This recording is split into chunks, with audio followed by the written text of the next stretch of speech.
Merci de votre fidélité. Bienvenue dans Ça fait débat, votre émission qui décrypte des grands sujets qui font la une en Afrique, en RDC, en Afrique et dans le monde. Alors, nous allons d'abord rester en République démocratique du Congo pour parler de la révision constitutionnelle. Ça fait chauffer les esprits, ça anime les débats dans plusieurs salons VIP de la capitale et de la RDC.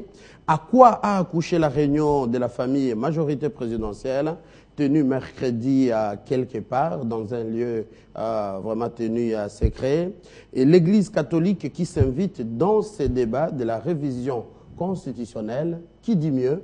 On en parle dans Ça fait débat. Et puis un autre dossier, toujours en RDC, le dossier CESAC. L'abbé Bala, ancien président de CESAC, s'il faut dire ancien président, parce qu'il est suspendu par la plénière et remplacé par M. Tito. Cacophonie où la plénière du CESAC a respecté son règlement d'ordre intérieur, des sujets qui font vraiment débat. On en parle avec des acteurs politiques. Sur ce plateau, un avocat et chercheur, acteur politique indépendant, Maître Laurent Onyemba. Bienvenue. Merci Mathieu. Janvier Tchovu, vous venez du Katanga, vous êtes le point focal de l'opposition dans la province du Katanga. Merci d'avoir répondu à notre invitation. Merci Mathieu. Et à vos côtés, c'est Joachim Diana. J'aimerais vous présenter comme journaliste. Tout à fait. Également aussi éditeur. Oui, tout à fait. C'est cette qualité-là, je ne cherche pas de superfuge, tout ça. Je suis clairement journaliste. Je l'assume. D'accord. Alors, on commence comme vous êtes journaliste. Dans quelques instants, il y a quelqu'un qui va nous rejoindre sur ce plateau, Fidèle Moussangou, journaliste du journal Les Phares, que nous attendons. Les dossiers, c'est ça. Qu'est-ce qui se passe? La plénière a-t-elle raison de mettre Bala de côté?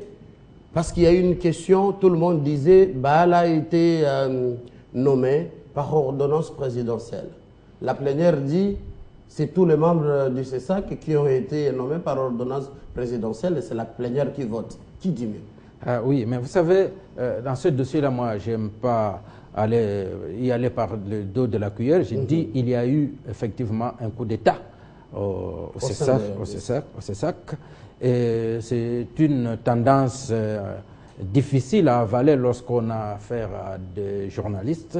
Je suppose d'ailleurs le CESAC, il n'y a pas que des journalistes, mais en fait des intellectuels qui ont pour mission d'être la conscience même politique des politiciens.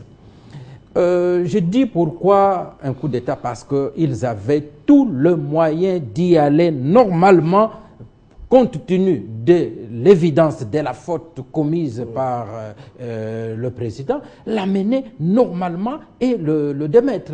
Mais tel que les choses se sont faites, c'est comme si on craignait quelque chose, on y est allé par la précipitation. Je pensais d'abord que c'était une assemblée ordinaire qui était tenue par les contraintes de calendrier, mais alors qu'il s'agissait d'une assemblée extraordinaire.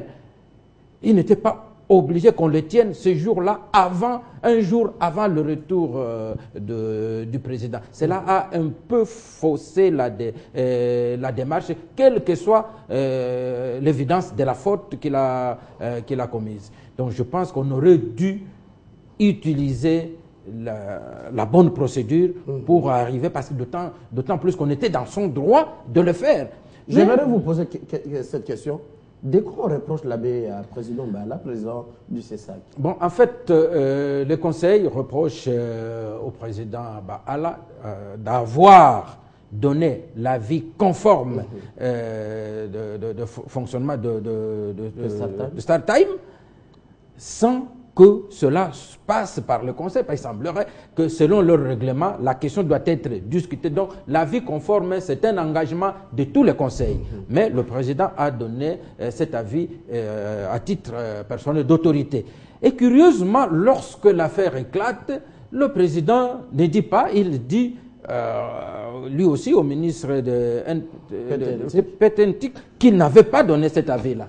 Mais lorsque l'avis apparaîtra, alors les amis se sont dit, mais comment? Vous nous avez tous roulé dans la poussière. Comment c'est possible? Vous avez donné un avis Et vous niez l'avis, le ministre s'est jeté dans la bataille parce qu'il n'y avait pas d'avis. Et puis après, il est démontré que c'est sur base de l'avis de conformité donné par le CESAC que le ministre des Médias avait autorisé le fonctionnement de StarTime. Donc, ces pairs ont dit, bon, pour toute cette confusion qu'il a amenée, donc il méritait de partir. On va revenir à vous tout à l'heure, Joachim Diana. Vous êtes un homme de droit, avocat en République démocratique du Congo. Sans avis de conformité, le ministre de PTNT qui s'est lancé à suspendre StarTime. Avec cet avis de conformité, le ministre des Médias, lui, qui soutenait les dossiers StarTime. Mais ici, je vous pose une question de procédure. Jusqu'à casser la porte du bureau du président. Quelle est la bonne procédure? Merci beaucoup. Heureusement que vous l'appelez une question de procédure.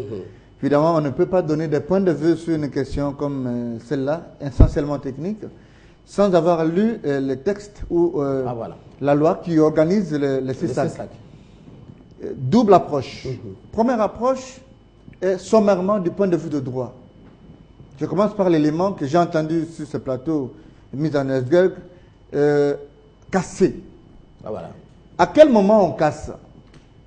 Si c'est un citoyen congolais comme Diana, comme mon ami en face, qui arrive dans le locaux de Télé 50 et il casse la porte, ça s'appelle en droit la destruction méchante. Et c'est pris en charge par le code pénal.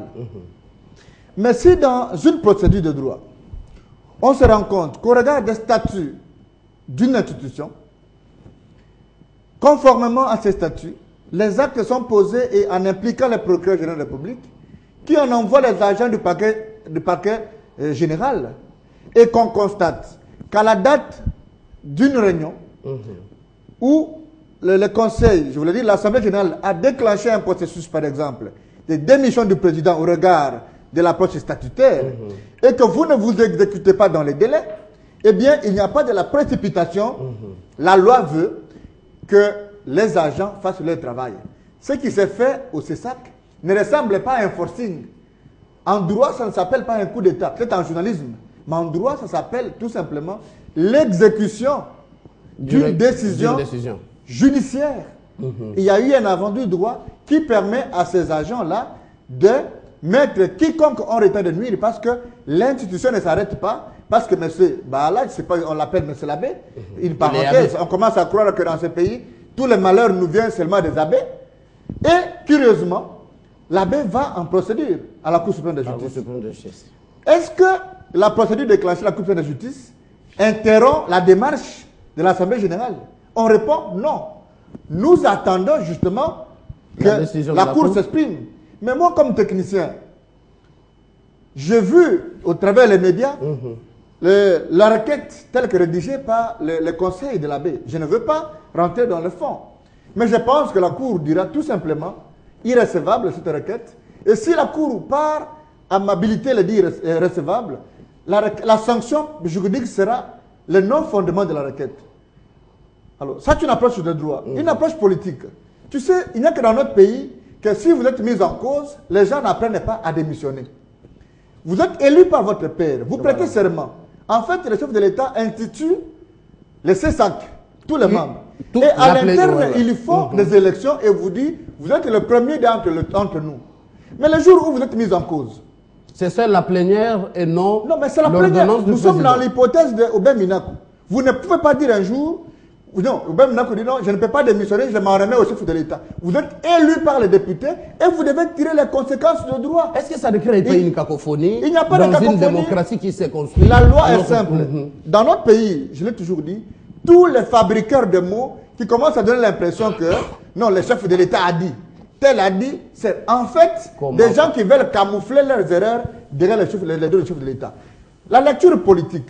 Vous êtes président d'une institution comme le CESAC et vous mettez comme ça de la boue entre deux ministères. Je ne veux pas parler de deux ministres. Parce que vous n'oubliez pas même la plainte rédigée par le ministre Nkinké contre le ministre Lambert Mende, qui en fait n'était que dans ce droit, en train de s'exprimer conformément au texte, ou même à l'ordonnance qui est sur le gouvernement, Et M. Labbé dit qu'il n'a pas donné l'acte de conformité. Et par après, on le trouve dedans. En fait, on sent le pot de banane et éthiquement. Parce que j'ai toujours dit dans ce pays, ce qui manque, Mathieu, c'est l'éthique politique. Et ça, c'est très grave. On revient à vous tout à l'heure, un petit changement. On va à l'ami qui nous vient du Katanga. Vous suivez l'actualité, les dossiers CESAC. Un point de vue. Bien sûr, nous suivons au Katanga l'actualité. Le point CESAC, surtout que c'est une institution d'appui à la démocratie, nous intéresse au plus haut niveau. Vous savez, Mathieu, ce qui est drôle dans ces pays, c'est qu'il y a d'abord la Constitution qui institue les institutions d'appui à la démocratie. Il y a des lois qui organisent leur fonctionnement. Dans la loi organisant le Conseil supérieur de l'audiovisuel, il est clairement établi que c'est l'Assemblée générale qui élit son président parmi ses membres.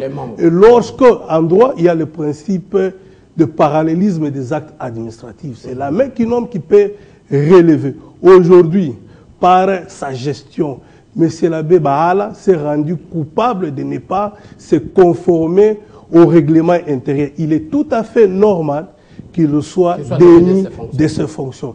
Je crois que M. Labbé... Est-ce que ça ne donne pas un mauvais exemple à cette jeune démocratie? Non, par contre, l'exemple du CESAC devrait servir à d'autres institutions d'appui à la démocratie, telles que la CENI. Vous savez, tous les animateurs des institutions d'appui à la démocratie... Non, mais écoutez, s'il y a des problèmes au sein d'une institution, je crois que ces membres doivent se prendre en charge et régler le problème pour que le Congo avance. Ici, il n'est pas question des intérêts individuels, il est question des intérêts républicains.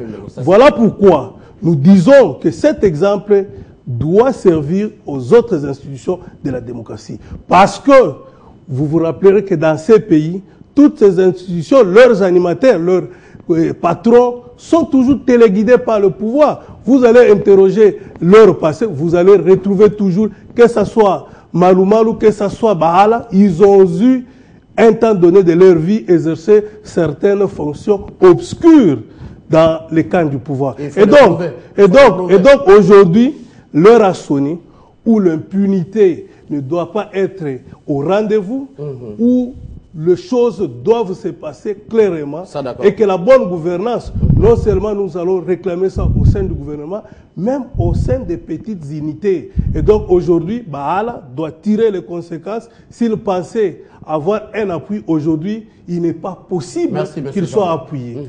Fidèle Moussango, vous êtes du journal Les Phares. Merci de nous rejoindre sur ces plateaux. Juste le problème d'un acte de conformité délivré par les CESAC, plutôt par son président, ancien président Labbé Bahala. Est-ce ces documents qui seraient à la base de cette cacophonie qu'on a vécue entre deux ministères, le PTNTIC, la communication et médias, jusqu'à faire intervenir les cabinets du président de la République? Écoutez, qu'on s'entende bien. C'est là où je dis qu'il faut quand même parfois revenir à l'élément essentiel. Le droit, c'est d'abord la procédure.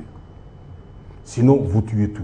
Même nous, dans le journalisme, c'est la procédure. La procédure. Du fait aux procédures. Écoutez, l'acte de conformité est signé au mois de février 2014. Alors, on a attendu septembre pour se rendre compte qu'il a signé ça. Ça, c'est un. Deux, c'est un acte qui est donné gracieusement, il n'est pas payant. Pourquoi? Les procédures pour obtenir les autorisations commencent loin. Et l'acte de conformité est signé par le régulateur qui est le CESAC. Je vous dis entre parenthèses, actuellement le ministre Mende, qui est un ami, s'est investi en régulateur en violation de la loi. À la place du CESAC? Ah, la preuve, il n'y a pas longtemps, il a suspendu des journaux. Ce n'est pas son travail. Ce n'est pas les ministères qui doivent suspendre les journaux. Lisez la loi sur la liberté de la presse. On avait dit, en attendant la mise en place d'un régulateur, le ministre des médias peut jouer ce rôle. Mais depuis 2011, nous avons le régulateur. Le ministre ne peut plus faire ça. D'ailleurs, au fond, même des systèmes politiques, on n'a plus besoin d'un ministère des médias. Parce que nous avons le régulateur, nous avons l'autorégulateur qui est l'UNPC, et le parquet qui est le mec. C'est tout. Vous voyez, ça fait un élément. Deuxième élément, ce n'est pas pour un acte de conformité qu'on peut partir un président. Et de quelle manière? Maintenant, là où vient la procédure. Le président Bahala est en mission d'État en Djamena. Les autres